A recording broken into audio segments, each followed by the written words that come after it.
Good morning, everybody. So I am delighted to introduce the speaker today. His name is Oliver Glanz, and he joined us at Andrews 2.5 years ago from the beautiful country of Germany. I say that in a way because that's my country too. So anyways, we welcome him. He's actually not just German, he's also half Dutch. His mother is from Holland, and he joined the seminary faculty teaching in the Old Testament department.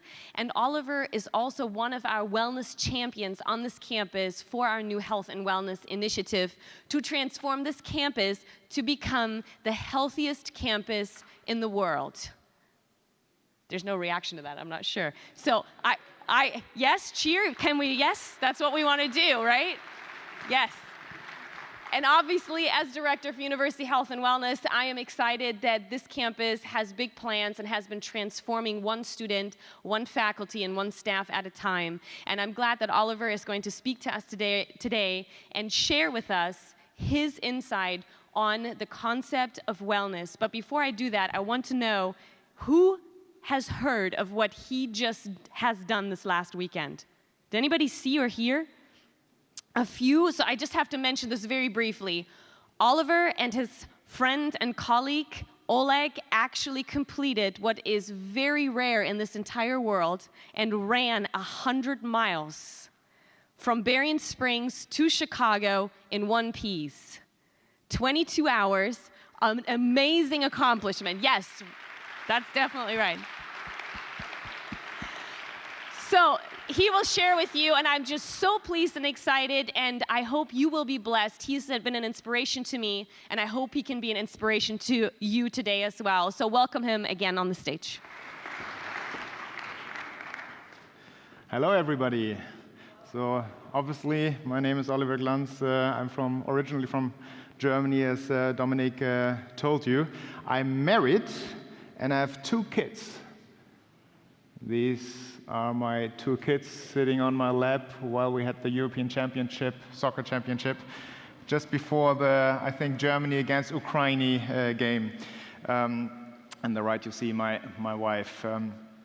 Well, you know, there are different hobbies that really mean a lot to me, and the one that probably means the most to me is mountaineering. So when I was still living in Europe, I loved doing rock climbing, ice climbing, high altitude climbing, big mountain skiing. So here you have some impressions of that. That's on the Breithorn Plateau, 4,000 meter high, surrounded by huge, nice peaks that are positioned in Italy, Switzerland, and France. These are some pics on the Mont Blanc, the highest mountain of Europe, the Matterhorn. So you see, I'm really hooked to mountains. I really like mountains. And every year, actually, I wasn't living too far away from the mountains. It was just 6-7 hours of a drive, and we were able to do the climbing there.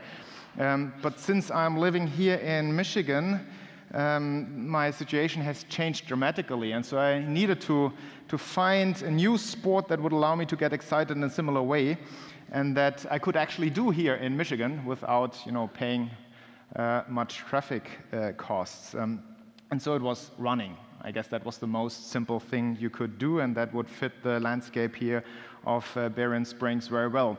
So I started running a couple of marathons this year. I ran a 30-miler, a couple of 30-milers, 40-milers, 50-milers, 60-milers, and last weekend, as Dominic said, with my friend Oleg, a 100-miler from Berrien Springs to Chicago. So this is where you see us arriving on Sunday afternoon. I think that's about 3:30 or 4 o'clock where we arrived in Chicago. Now, I guess the modern word that you use for this type of running is ultra running.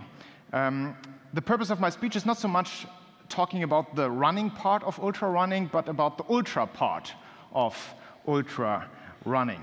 So, we take something as ultra when it is further, higher, deeper than what one would consider to be just far, high, or deep. Formulations like crossing the boundary or going beyond, transcending one's limits. These are formulations that usually come together with that word ultra. Now, automatically, the word ultra then is reserved for the brave heroes of this world, for the great performers, for the elite, for the crème de la crème. Or, to put it negatively, it's reserved for crazy people, insane individuals with some psychic disorders, for suicide junkies, for people who just don't have a life. Now, I think that both the, let's say, more idealized description of the word ultra as well as the more negative description of the word ultra are not really satisfactory. And here's why. Do you know that you all, without exception, are ultra individuals? That you all did cross the boundary, went beyond the common, were brave and strong to push through, held on, and brought home that victory. There was this little moment of enjoyment that you see right here. That is the start of your origin. And in most cases, it was a moment of love, a desire for life, a longing for you. But you know that successful fertilization is not the guarantee for a successful pregnancy. In fact, miscarriages are very, very common. In our own family, we had to undergo 2 painstaking miscarriages until we got our second child. And there are mothers who have experienced 4, 5, and even more miscarriages before they were able, if at all, to carry a child. The fact that you were born is not just a miracle. It also testifies that you as an embryo were fighting hard, that you were not willing to give up, that you held on until you saw that moment, until you reached that moment where you saw the light of life. So you made it. You're truly an ultra person. Well, did you know that in order to achieve that type of success, that type of great success of that first ultra that you all ran, didn't come without applying a strategy? You needed willpower, you needed to exercise, or willpower had to be exercised. Dedication was put into that very first ultra project. Of course, most of these things were not carried out consciously by you in this embryonic stage, but by your mother. If a mother smokes intensely, if she drinks regularly, overeats, deprives herself from sleep, is not living an active life, the chances are very, very high that the child she carries in her will not be born. The chances are high, if the child is born, nevertheless, that this child will have serious dysfunctions. The fact that you are here testifies to the great discipline, the love, the passion of your mother. The tragedy of our lives is that we tend to forget all the skills that we and our mothers exercised in order to break through into life.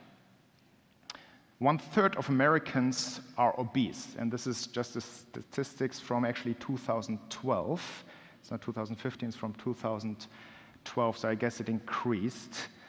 In 2012, every 10th US citizen had diabetes.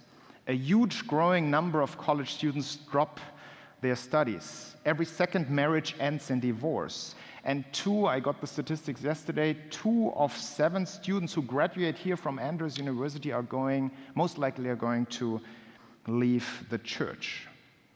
While there are different reasons for all these unfortunate events, what they all have in common, what they generally all have in common, is a lack of stamina. Now, what is stamina? Stamina is the ability to fight hard, also when it hurts awfully. Stamina is the refusal to give up in the face of severe disappointment. Stamina is the willingness to see the good in a world of horror. Now, what is stamina not? Stamina is not naively ignoring physical, emotional, mental pain. Instead, stamina embraces pain. It receives it. It acknowledges it. It works with it. but it never allows pain to dictate the course of your action. Now, stamina is also not naively holding on to an utopic idea, an unrealistic dream. Stamina is what you exercise in order to achieve what is actually possible. Thus, it requires sober and well-informed people. Stamina and craziness exclude each other. I met Jackie. You saw Jackie just recently in this little trailer. I met Jackie yesterday in the International Language Institute, and she's a great person. She's a very interesting person. She has a lot of insights that she received through her ultra experience throughout the last couple of months. So I met her, and I wanted to learn from her what type of insight she generated. She worked the last couple of months on her social well-being, her diet, her fitness, and spirituality. And I was impressed by the stamina that she exercised in order to carry through and achieve the aims that she wanted to achieve. And I will share a little bit more about the truth that both of us were able to find in our ultra journeys, for her and for me in my ultra running. Now, no life comes without pain. Life does not give itself without pain. The blessing of life are only received by those who have the courage to walk through the land of pain. There is no deep love without the willingness to work through painful misunderstandings. There's no university degree without the painful labor of learning. In fact, in the Greek, matanao, the Greek word for learning, is also the same word that you use for suffering. So suffering and learning, they come together. And you know that from your own experiences. The memories that are the strongest in your mind are usually the memories that are caused by traumatic experiences. There's no victorious marathon without aching exhaustion. No sleep is more enjoyable than the sleep that you get after a long, hard work of labor. Life does not give itself without pain. And this is not because God wants to make it difficult for us to be fully alive. It is because God wants us to give us a life that is worthy, that is rich, that is deep. If you're not willing to fight for that girl you fell in love with all your poetry, with all your creativity, with all your kindness, what is that girl really worth? Only what has been fought for, what has been suffered through, only that is dear to our hearts, and it is priceless. So the conclusion, if you do not have stamina, you do not get life. You might exist, but you're not fully alive. The Bible writers encourage their readers to be fully alive. You know, Paul in his writing, he calls us to become spiritual Israel. Now, spiritual Israel is to become a Hebrew. Now, Hebrew basically is the Old Testament word for living ultra, becoming an ultra. And I'm going to explain that a little bit more in the next couple of minutes. In the book of Genesis, there are only two persons who are called Hebrews. This is Abraham, and this is Joseph. I have here two texts that you see up here, Genesis 4:13, then one who had escaped. It's the story of Sodom and Gomorrah, where he helped to rescue those who have suffered the attack on Sodom and Gomorrah. And then one who had escaped came and told Abraham, the Hebrew, who was living by the oak of Mamre. And then you see a couple of chapters later in Genesis 39 about a text about Joseph, where he's in Egypt. She called to the man, that's the wife of Potiphar, she called to the man of her household and said to him, see, he has brought, that is her husband, see, Potiphar has brought among us a Hebrew to laugh at us. When you see that word Hebrew, just think this ultra guy. Ultra is the word for Hebrew, and I'm going to explain a little bit more. So these two persons became the prototypes of Hebrews. They leave their comfort zone, the security of mommy and daddy. They explore new social limits. In contrast to their parents, Abraham decides, and Joseph as well, they decide to live a monogamous marriage. They go further, they go beyond of that what they came from. They're living continuously in one place after the other. They continuously travel long distance. In fact, hundreds and thousands of miles they travel, not with motorized vehicles, but on their legs. They explored new physical limits. They went further. They went ultra. And through faith, they decided to leave emotions of fear and hate behind. Yes, they struggled with them, but they decided to leave them behind. Joseph could have hated his brothers who sold him and could have looked down on his father who exercised unhealthy favoritism, could have hated life due to the fact that his mother died so early. But he chose to take all these negative things, all that pain, he chose to receive it and look through them with spiritual lenses, transforming them into great chances of character development, learning the skill of love and forgiveness. Both Abraham and Joseph explore new spiritual and psychological limits. They go further, they go beyond, they go ultra. As you see, what characterizes the Hebrew is that they leave the comfort zone, known habits. They leave known habits. They leave dysfunctional emotions. They go further, transcend, cross the boundary. Cross what could easily be perceived as a limit. They go beyond. They go ultra. This brings us to the very root, actually, of the word Hebrew. The word Hebrew, even in modern Hebrew, for the ones who know modern Hebrew, the word for Hebrew is ivri. Ivri is a Hebrew. Ivrit is modern Hebrew. Ivri. So ivri comes from the verb avar, and avar means to cross. You avar the Jordan River. You avar a country. You avar an ocean. You Hebrew, so to speak, for our English utilization of this concept, we Hebrew the river. We Hebrew a land. We Hebrew the ocean. We Hebrew a limit. We go beyond. A true Hebrew, therefore, celebrates the art of change. However, change not just for the sake of change, but change for the sake of the better world. That's what God called Abraham to do. Hebrew into that foreign land that I'm going to promise you. Hebrew into that better world. Christians of the past and Christians of the present are called to be Hebrews and to be ready to go beyond, to take the challenge and receive life to the fullest. To not shy away in the presence of pain, in the presence of disappointment and rejection, but to keep pushing, to do what you know you can do, to fight for that life that brings healing, joy, true community, and satisfaction. And to live an ultra life is not just for the sake of oneself, but it's for the sake of the community. In my conversation yesterday with Jackie, she told me that if you do not, I'm trying to kind of quote her, if you do not take courage, exercise that stamina, keep on working towards that aim, the people around you will be exposed to a dull person, a boring, depressing, sarcastic, pessimistic character with a low self-esteem. This is kind of what we concluded in our conversation. So get back to your roots.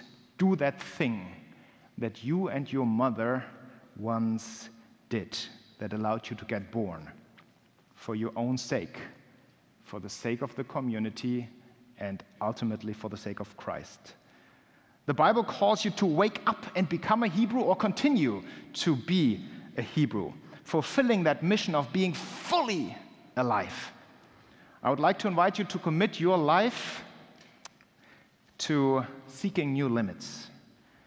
A life that does not accept the status quo, but to seek more that life that God promises, to receive the blessings of God more readily, to love more passionately, to eat and drink better, to move more actively, to work on losing these extra pounds of weight, work on losing these extra pounds of arrogance, and work with God on adding some weight to your self-esteem, to become more robust in emotional whirlwinds, to surrender to God more fully.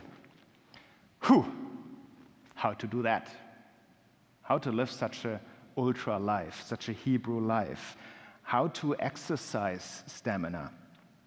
Is there a way to prevent this mission of becoming fully alive to morph into the destiny of so many New Year's resolutions? I want to share a couple of insights that we found this year when we decided, my friend Oleg and I, to cross to Hebrew our running into a new distance. So far, kind of the max limit that we have ran was a marathon. So we said we want to try a 100-mile distance. Is that possible? Can we do that? So everything that we learned through that experience boils down to some insights that are of general nature. And I would like to share them. These insights will apply to any type of change, any type of Hebrewing, any type of ultra you're going to undertake. Why did we do that, actually? Why did we run these 100 miles? Well, there were 3 reasons. Embrace creation, explore life, and educate yourself. If you want to know a little bit more about these 3 reasons, you can go to our Facebook site and our YouTube channel. But I now would like to explore more this middle, the second reason, namely to explore life. So the rest you can type in Oleg and Oliver in YouTube, and you find our channel there. You can subscribe there and see how we relate to these other 2 topics. You can also sign up in our Facebook page and learn a little bit more what we write about these topics. Okay, exploring life. We wanted to explore what is needed in order to accomplish a 100-mile run in a strong way without injury. What we learned applies to any challenge you take, whether it's losing weight, reconciling with your father, running a marathon, or finishing your studies with strong grades. Number 1, call. A mission will not become a mission unless God called you to do it. See Abraham. He couldn't have done this Hebrew thing if God would not have called him. Unless this mission has not become identical with the dream that also God dreams, you're not able to do it. If there was no dream, no call, then there is no mission. Thus, before you want, you need to know what He wants. Only then your will is sanctified to will to live more fully. Only then you can surrender to that mission. Believe me, when you are running 60, 70 miles and you forgot why you are actually doing that, you stop. You will quit because that moment will just hurt too much. And after 60, 70 miles, it usually hurts. So I invite you to dream the dream of God, to become more happy and more healthy, more loving. Community. On our training runs, we often run 40+ miles. None of these runs we did alone. There are moments when you want to give up, when it all does not make sense anymore, when you need a friend who reminds you about why you do this, why it is worth doing. This is a simple truth that I also learned from Jackie. Without support of a team, your mission is at risk to fail. If you want to lose weight this year, or try to run on a regular basis, or improve your diet, or work through the emotional pain you are suffering, try to find a friend that shares your mission. When you do it together, it is not half so difficult, and it is double the joy. Number 3, plan. You have to got a plan. When I moved to Amsterdam, I met 2 friends in church, and they knew that I was a mountaineer, and they said, "Hey, we want to climb the Mont Blanc. It's the highest mountain of Europe. And can we do this summer?" I said, "Oh, you need to prepare for that mountain. So let's say we prepare really tough for a year, and next year we are going to climb an easier 4,000 meter mountain, which was the Breithorn, and there we do a test and see how we feel." The one on the right, he trained really well and took it serious, and he was able to climb the top of the Breithorn. The guy on the left, he thought, I'm fit enough. I think I'm fine. I can do this. Well, he wasn't able to do the Breithorn, which was just a preparatory experience for the Mont Blanc. After a couple of years, We were both able, Marco here on the right and me on the left, to climb the Mont Blanc successfully without injuries, without problems. Why? Because we prepared, because we trained on a regular basis. Now, this truth applies to anything you do. Whether this is weight loss, whether this is running longer, whether this is finishing your study, whether this is you want to get married, prepare. If you prepare well, the chances are very likely that you will accomplish your aims. If you don't prepare, the chances are very likely that you will fail. When you start with your mission, keep in mind that that you're going through 3 stages. Again, doesn't matter what type of aim you will have. You go through 3 stages: the stage of the body, the stage of the mind, and the stage of the heart. So let me explain the stage of the body. The stage of the body is that stage where you feel fine, where everything is fun, where you run that first lap and it doesn't hurt and it's just joy. That's the stage of the body. You see Migdali, my daughter, going to school, the first day of school. That's the stage of the body. Everything is fine. It's easy. It's good. It feels good. Running is fine. Well, then comes the stage of the mind. That's when the body shuts down. You know, when it's Monday again and you don't want to go to school. You just don't want to. The body doesn't want to wake up. So you don't want to wake up for that run. You see us here, right? We are, I think, here close to Chicago now. We are definitely in the mind stage. So the body has shut down. We have to know. The mind stage means you have to remind, you have to think, you need to know why you do this. You need to answer those questions positively. If you're not able to answer these questions positively, you're going to quit. You're not going to school. You're not going to finish that run. You're not going to finish that marriage. You're not going to finish your studies. But then at a certain moment, the mind shuts down. The mind doesn't think anymore. You're in that argument with your wife, and you think, why am I doing this? It's not worth it. Let's quit this. Let's stop with it. Then the heart takes over. The heart takes over and it says, you made a promise. I don't care about the arguments. I don't care what your body is thinking. You do this. You promised this. We promised ourselves to run these 100 miles for special purpose. We had to promise this ourselves and then carry through. You know, the funny thing is when you go through these 3 stages, the body, the mind, the heart, after you went through the 3rd stage, the heart, you will get through a boundary where new sources of energy are available to you. You suddenly feel fine again. Suddenly that marriage feels better than ever before. Suddenly that runs easier than ever before. Suddenly that diet that you have struggled with becomes more natural than ever before. New sources of energy are waiting for you if you're willing to push through that moment where your body breaks down, through that moment where your mind wants to leave you, and cling to that heart. Because that heart is the most central part. Namely, the heart is that moment where you are trusting the source of your energy, and that is Jesus. At the moment where the heart takes over, Jesus takes over. Because you trust that his mission is worth dying and living for. New energies come. To conclude. Do I have to conclude now, actually? Okay. Both Jackie, my friend Oleg, and I went through a transformation process in the last 9 months. Jackie adapted her diet. Jackie did a lot of exercises. Oleg and I, we did a lot of running. 9 months of transformation. We all transformed in different areas of life. We all went ultra. We all Hebrewed, so to say. And we all got that sweet taste of how life feels when it is received fully.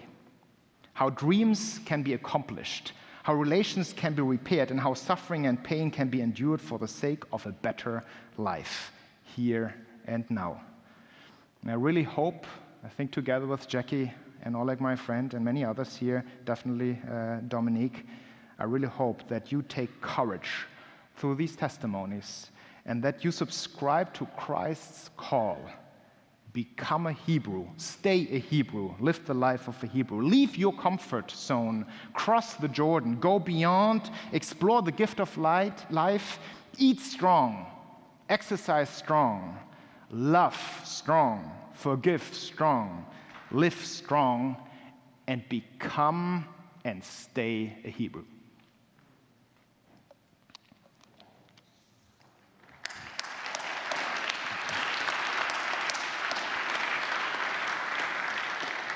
We thank you for that message, and we actually will not have time for a full Q&A, but there were a few questions I got, just one that I kind of kept seeing, and it pertains to you running this 100 miles. What was your motivation? What motivated you to run 100 miles? Yeah, so like I said, I needed a new aim because I couldn't do mountaineering, so I needed something else that was challenging. There are 3 aims: embracing creation. We wanted to sympathize with the suffering of the animal world. You know, in the dairy industry and the meat industry, there's so much suffering happening that we as humans put on animals. So it's not again. We did everything actually vegan. It's not that we are against dairy products, but we are against the suffering that we cause through the modern dairy industry. So we said we want to sympathize by going through similar experiences of suffering. It was much easier what we did than what the animals did, because the animals live an ultra life constantly without preparation. They're not training for that. We put them there and they suffer a terrible life. Yeah, so that was one reason. And the other reason was to explore what do we actually need in order to accomplish that? Because it's kind of crazy to run 4 marathons in a row without basically stopping. So what do you need? What do you have to prepare? What type of mind do you have? What type of heart do you need in order to accomplish that? And we learned quite a bit, and I think some of that I shared now. I think we can transition that, or we can use those insights for any other challenge. Be that a marriage crisis, be that a study crisis, be that a crisis that you have with your parents. Right. Awesome. Well, thank you, Oliver, and let's give him one more round of applause as we close.